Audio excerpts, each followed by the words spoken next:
پھر اس کے بعد اللہ تعالیٰ قرآن میں فرماتا ہے اللہ تعالیٰ کو چھوڑ کر جنہیں یہ مشرک لوگ پکارتے ہیں وہ معبودان باطل ان کی دعاؤں کا کوئی جواب نہیں دے سکتے۔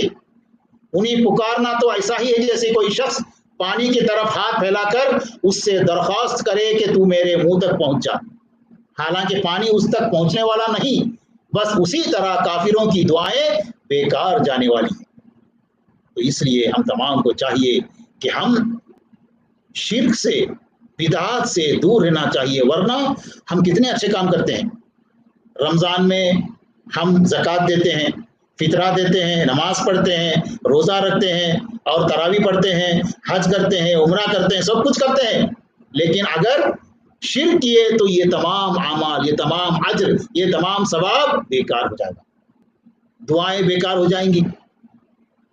تو اس لیے ہم تمام کو چاہیے کہ ہم شرک سے دور رہنا چاہیے۔ اگر کوئی شرک میں ہے، پھنسے ہوئے ہیں، تو ان کو چاہیے کہ وہ اللہ تعالیٰ سے رات میں نماز پڑھ کے 2 رکعت نماز پڑھ کے اللہ تعالیٰ سے رات میں ہاتھ اٹھا کے یہ دعا کرے کہ اے اللہ مجھے شرک سے بچا، مجھے بدعات سے بچا، مجھے اس غلط راستے سے بچا، مجھے صحیح راستے پر لا لے، یا اللہ مجھ پر رحم کر، مجھے شیطان سے بچا، یہ دعا کرے۔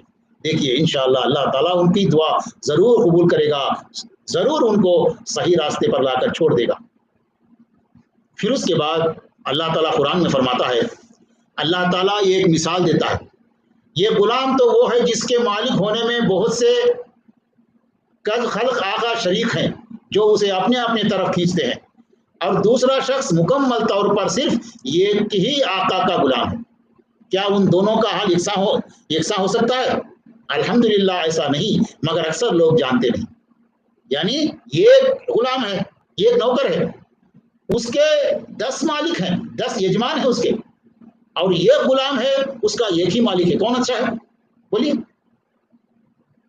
تو جس نوکر کا ایک ہی آقا ہے، ایک ہی یجمان ہے، وہی اچھا ہے، کوئی ٹینشن نہیں، مالک جو بولے گا وہ کرے گا، قصہ ختم۔ لیکن یہاں پر 10 مالک ہے، کوئی وہ کرے گا، کوئی وہ بولے گا، کوئی یہ بولے گا، ایک بولے گا یہ کرو، ایک بولے گا وہ مت کرو۔ دیکھیے تو یہ عقل مندوں کے لیے اللہ تعالیٰ اشارے کر رہا ہے، اشارے دے رہا ہے، ہنٹس دے رہا ہے کہ حق بات کو سمجھو، حق بات کی طرف آ جاؤ۔